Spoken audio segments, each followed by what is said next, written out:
All right, longtime viewers are gonna recognize who I got coming with me today. My son Joel. It's Tuesday, but he's got a rare day off of work, so he's gonna come fishing with me. We're just gonna go fish the river by our house, or by my house now. He doesn't any longer live here. We're gonna see if we can catch some brim. It's the right time of year. You know, the month of May is like prime time for brim fishing. Bluegill, you probably call them. But we got some big plans. We got a competition we're gonna do today. More details about that in just a minute. Joel's inside, he's parking his truck, going around, closing the garage door and coming back out. But we'll be on the water very shortly.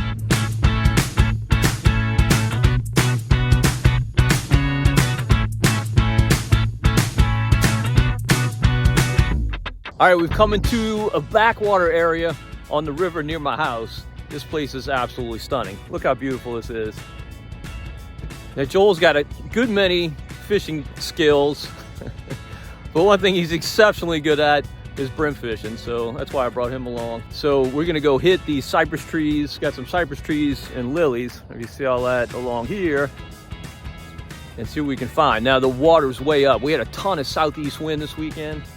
That can make brim fishing sometimes a little difficult, but Joel's just saying the beds are where they are. It doesn't change according to the water level, so we just have to adjust and, I don't know, see what we can catch. Oh, we do have a competition going. I'm gonna tell you more about that in a minute. All right, so here are the terms of our little competition. This is one we like to run. We've done it before. I don't think, Joel, have we ever done it with panfish? No, I don't think we ever have. We've got 3 categories: bluegill, bass, and other. And so basically you have to catch the longest fish in each category, but there's a big caveat. You have to declare you want to measure the fish when you catch it while it's still alive before you make another cast. And once you measure one fish, you cannot measure another in that category. Sounds a little crazy, I know. It makes sense, believe me.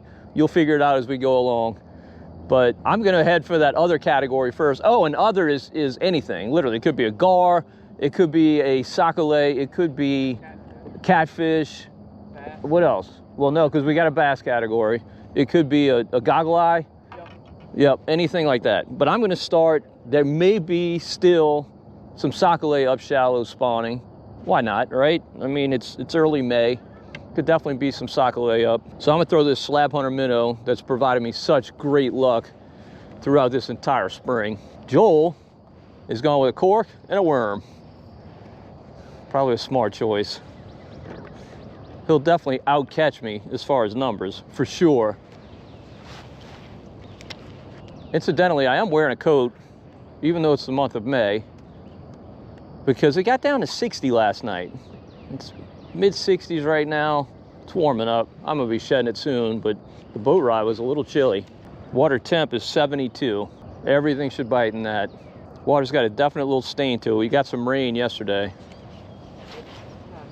but not bad. It's very fishable. Really kind of perfect, you'd say. Huh? That's all right. Oh, there's one. Oh, nice. There we go. Is that a sockeye? I think it is a sock. Yes, it is. All right, first fish of the day is a crappie. That's all. I'm gonna measure him. Okay. This is gonna be my longest other. We'll see how long he is. He is 10 inches. Then he's going in the box.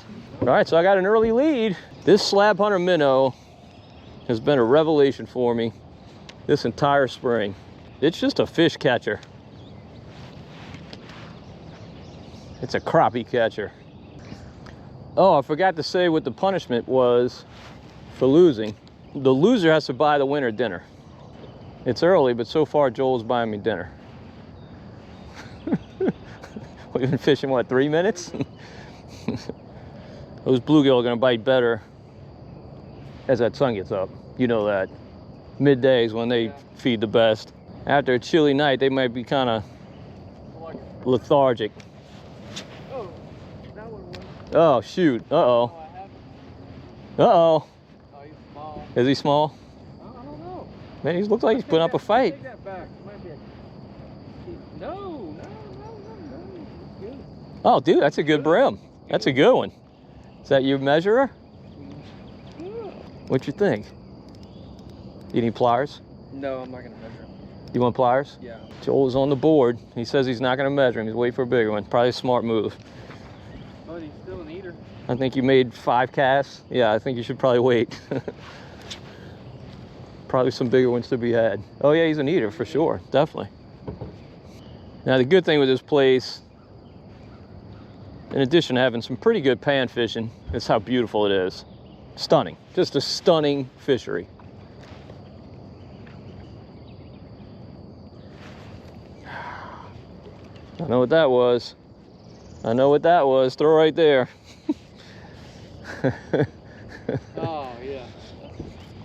The brim bite the tail off this slab hunter minnow. That was a good hard hit too.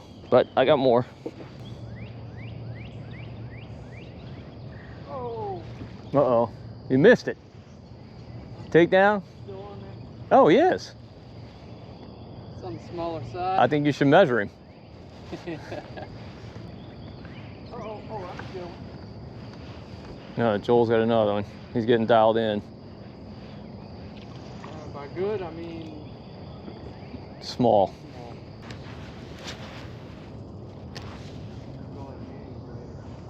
You are?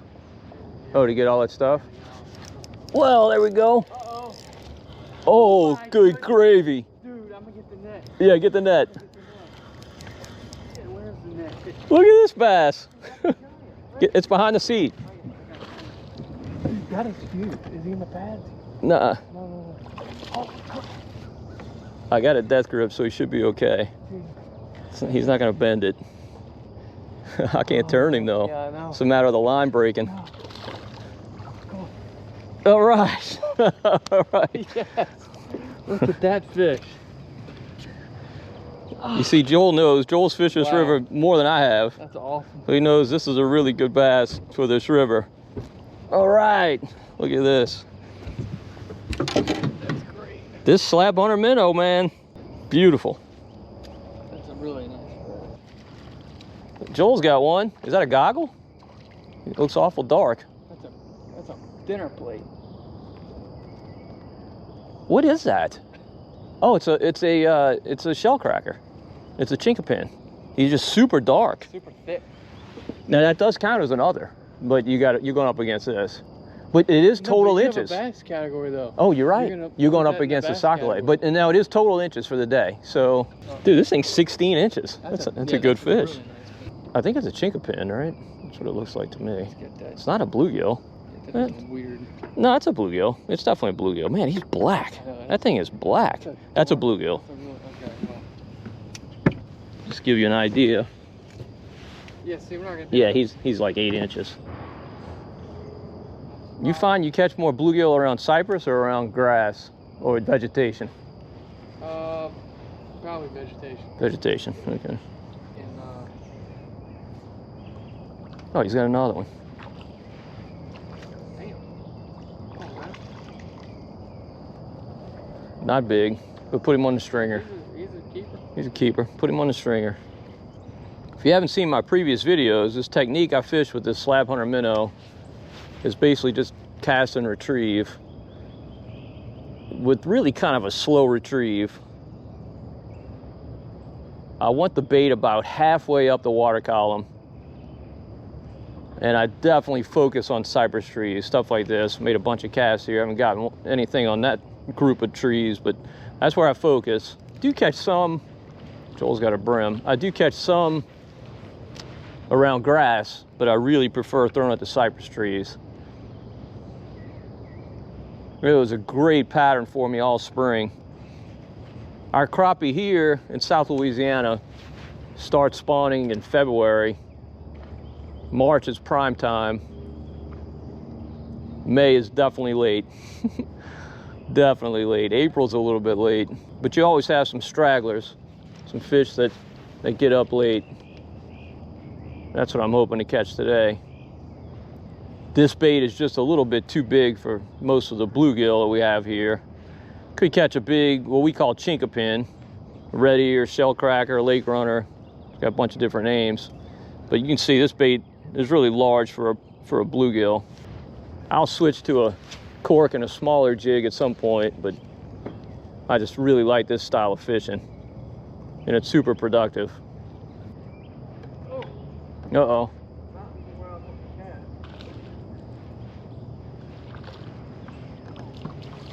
Dragging him through the lilies. Better fish. Yeah, that's a good fish. That's a good one.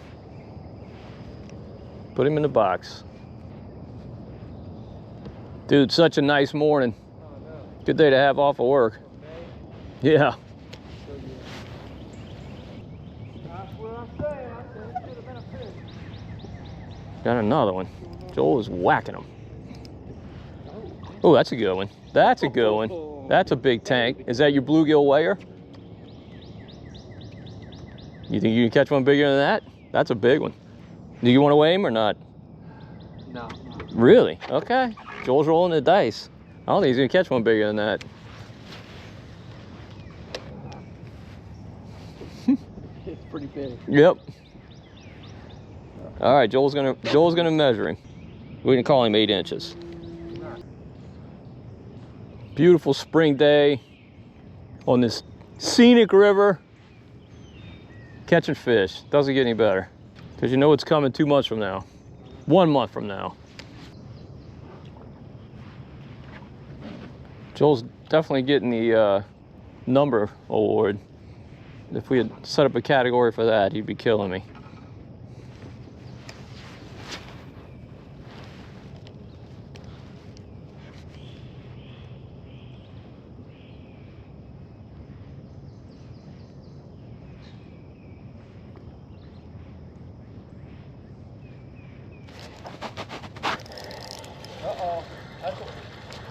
That's a big slab. Oh! I shouldn't have weighed my other one. That's all right. I'll still take it. Big old white crappie. Look at this guy. Whew, Joel, he was barely hooked. I'm lucky to get that fish. Joel, we're gonna be eating. Eating good. Such a great technique. I just love it. It looks like he was way out, huh? Yeah, he was out. So Joel, if you want, in lieu of buying me dinner, I'll let you cook for me if you want to cook these tonight. I'm down for that. That sounds good. I mean, assuming you lose, you still might win. I do have a substantial lead, however. Yeah. It's gonna be hard to overcome that 16-inch bass. Right now I'm at 26 inches, you're at 8. And I still have one to weigh in that category. Yep. Like, you get home after a day like today and you feel great. Yeah. Like, no matter what, on a saltwater trip, you just get tired. Like, you could have just the best fishing day. Obviously, you go home feeling good about it, but you still come home exhausted. Not that I'm complaining, you know I love it. Absolutely love it, but there's a lot to be said for this style of fishing. That's a good one? He was right by that Cypress, huh? Yeah. That's a better one. Joel is just absolutely whacking the fish. Now, they're not all big. Yeah, it's borderline keeper. Yeah, we can keep it. But he's getting a bite almost every cast. I'm sticking with my technique for now, just because I like the fish that this technique produces. And there's obviously still some crappie up shallow. Sockeye, we call them sockeye here in South Louisiana. I just love catching them. But at some point, I'm gonna switch to bluegill. Oh, Lord. Oh, that's a better one. Know what you got there, Joel? This is a keeper right here, fellas. Oh yeah, it's a good one. I mean, for the chifuncta. It's a female. Damn. Look at it. Hooked up. Another one. You found a bed, huh? Good one? Yeah, I think so. He's better than... He's a keeper, I think. Oh yeah, that's a good one. Good fish. Whoa! Oh, hang on. You wanna go get it? Oh, Let's go get it. Hold on. No, you got it out. that's one of them for the box, baby. That's a big male. Beautiful fish. All right, Joel and I have come into a canal. It's a little offshoot of this main body that we were fishing. I made a change. I tied on this tiny chatterbait. It's a 1/16 ounce chatterbait. My buddy Jeff Brule told me about these things. He had a really good trip with these recently.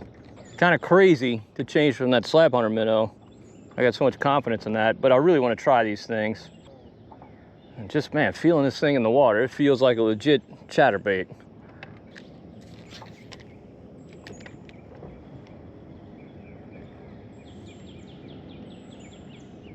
Wow. That's funny, man. It feels just like a chatterbait.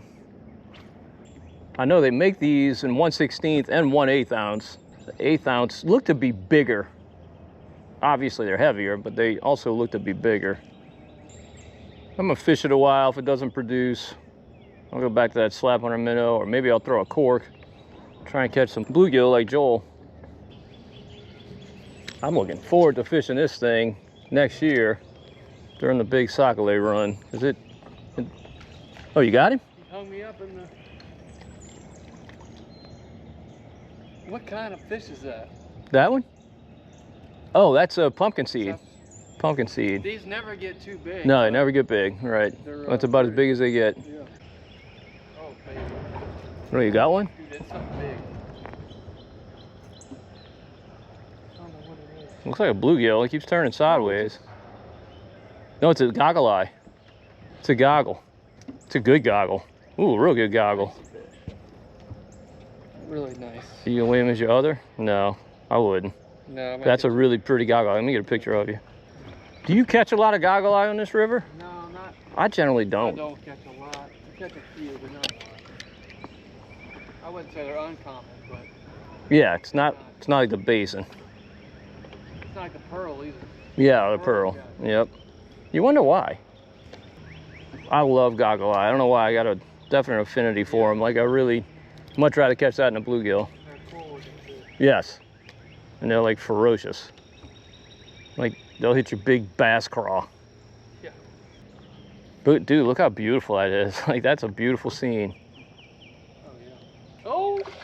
Oh, what you got? In this canal, That's a good one. but they got big ones. That's another goggle, I think. Dude, that's a good fish. It's a big red ear. Oh, that's a good one. Look at that one, baby. So that's called, we call them chinquapins. Some people call them red ears. Some people call them lake runners. What else are they called? Something else. Drawing a blank. Chinquapin, lake runner, red ears. I don't know, I'm drawing a blank. But anyway, that's a really, really good fish. They get big. They get a lot bigger than bluegill. Shell cracker, that's the other thing. Yep. Well, since we've come into this canal, I've caught nothing. Joel has caught Pumpkinseed, a goggleye, and a... pumpkinseed, goggleye, and a shell cracker. Oh, there we go, Joel. Oh, dude, you might have a bass. That's a goggle, I think. Yes, he is. On the what? On the tiny chatterbait. On the little chatterbait. It's not a big goggleye. It's a peeing one though. First fish on the chatterbait. All right. It's big enough to keep. We will keep him. Now, goggleye are the most aggressive of all the panfish. You often catch them while you're bass fishing. They'll hit your worms, your craws, baits that are way too big for them. Of course, you're bass fishing, you don't really want to catch them. But when you're doing what we're doing today, yeah, they're always a nice treat. Did he thump it? Oh yeah, he thumped it. There was no mistake. Not a single bluegill yet in here.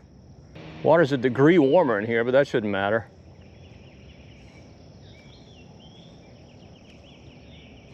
Oh, nice. There we go. We got a bluegill. That's my first bluegill of the day. Also got that on the chatterbait, and that's a good one. All right, big boy. He smoked it. Oh, shoot. Uh-oh. What you got, Joel? I hear drag ripping. Oh, yeah, that's a good one. Is he a netter? Canal's got big ones, boys. This canal's got big. Is that a bass? It's a bass. That's why. Yeah, there you go. Yeah. Dude, we're wearing the fish out. No doubt. What a beautiful day. I know. Goodness. It just does not get any nicer.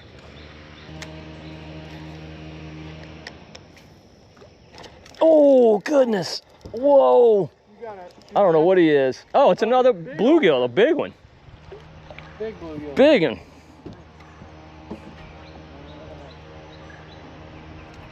Oh, wow. This is fun, man. These things pound this bait. Joel, let's see if we can figure out all the varieties we've caught today.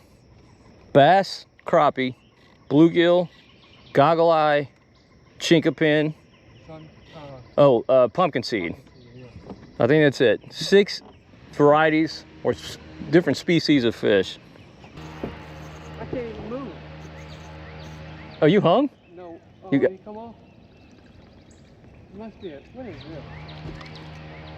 It's a bluegill. It's a boxer. Yeah, you probably had him around a log. Hold on. Oh, got a fish. Got a good one. Yeah, it's a real good one. Oh, it's another one. Is that a red ear? It's a red ear. It sure is. There you go, Joel. Nice. And the coach kind of blends it on. Well, you know, on these Netflix shows, they try and push the narrative a certain way. Oh, there we go, Joel. What you got? I think a bluegill. That's a big.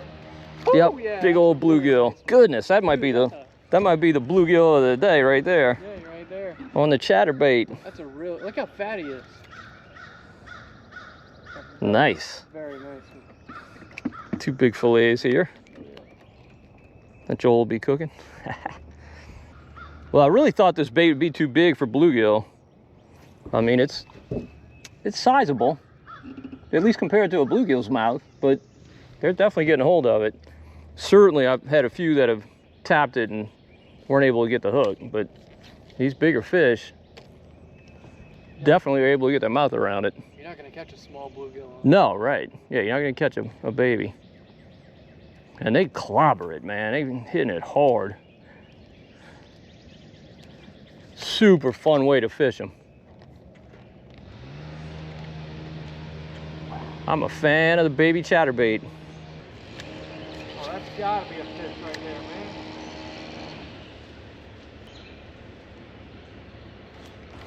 There he is. Like that one? Yep.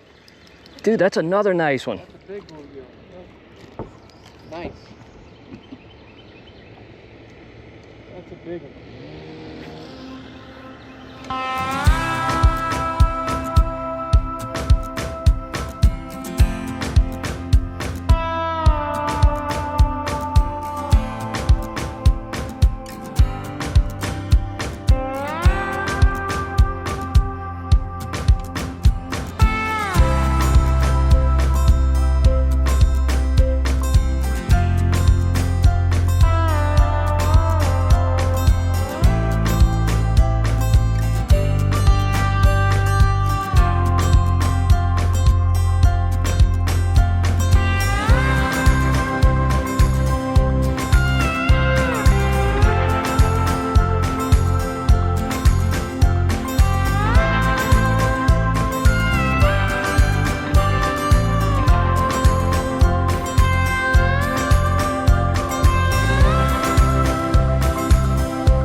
All right, thanks for that big bass I caught. I destroyed Joel in our competition. He kind of even gave up. He didn't catch anything close to what I caught. As far as size goes, he way outcaught me in numbers though, fishing those worms. Actually, after I stopped running the camera, he got on a bed of chinquapin. It was literally every single cast he was whacking them. They were really nice fish as well. So we got a ton to cook, and I agreed to let him cook for us rather than taking me out to dinner. So we're gonna do that now, and he's got in mind a recipe that, man, I literally cannot wait to try it. So Joel, show us what you got. All right, so for this recipe, you're gonna need a few simple ingredients. I did just make a trip to the grocery. You might not have all this in your pantry, but it's not hard to obtain. First off, we got some coarse black pepper. Next up, we got some chili powder, got some onion powder, some salt. And those are the ingredients that are gonna go on the fish. And then we're gonna make a cream sauce using heavy whipping cream, a jalapeno, some coconut flakes, some cilantro, and then we're gonna sear our fish in beef tallow. All right, so I just dumped this pint of heavy whipping cream into a little sauce pot here. You definitely want to start this first because this takes close to an hour to reduce. And you want a nice thick cream sauce. It's going to make it delicious. So definitely get this started first. All right, so in order to get the maximum flavor out of our coconut flakes, we're going to go ahead and dump these onto a toaster oven pan. And we're going to toast them for a few minutes in the oven.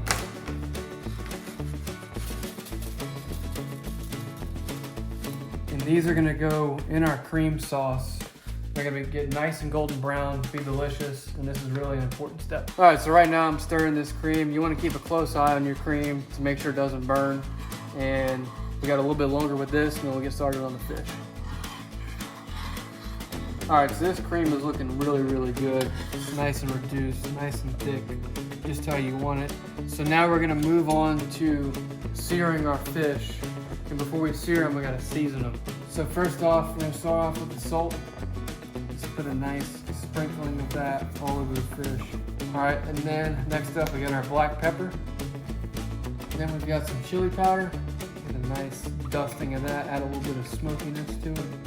And then for a hint of sweetness, we got some onion powder. We turned this pan on a little while ago, so it's been heating up, getting nice and hot. We're gonna go ahead and add some of that beef tallow into the pan to sear our fish. All right, so we got our beef tallow. This cast iron smoking, it's really hot. You wanna make sure to get it hot. I love searing any kind of meat, fish, beef, chicken, whatever, in cast iron. I think it gets a really good sear, and it also retains the heat really well. So by the time we're doing the third batch, the pan's still really nice and hot. All right, we're gonna put our fillets seasoned side down.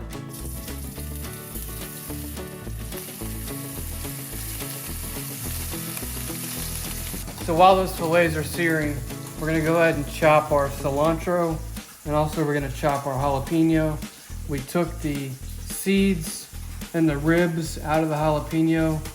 That way it's not too spicy, but if you like the spice, you can leave the seeds and ribs in there. The fish have been searing for a couple minutes on the first side. We're gonna go ahead and flip them.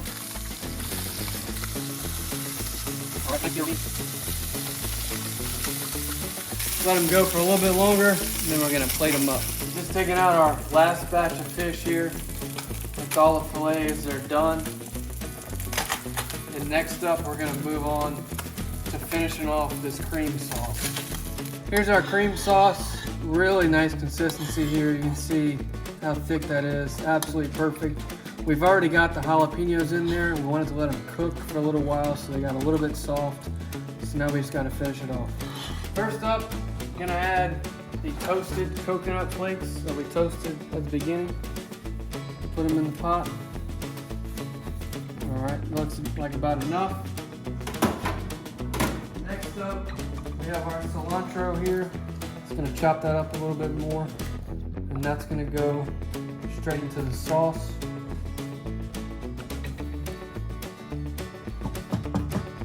Mix all that together, and that is gonna be delicious. Marshman is absolutely starving, so we're gonna go ahead and make his plate right now. We got the fish fillets already. We're gonna pour some of this cream sauce all over the fillets. All right, and then we made some chipotle coleslaw. I'm gonna go ahead and put that on the side as a little side dish to have with it. And there it is. All right, I cannot wait to eat this. All right, there it is. Fresh fish, swimming 6 hours ago. Give me your honest assessment. All right, here we go. Now I can tell you, not only did I teach this guy how to fish, I also taught him how to cook.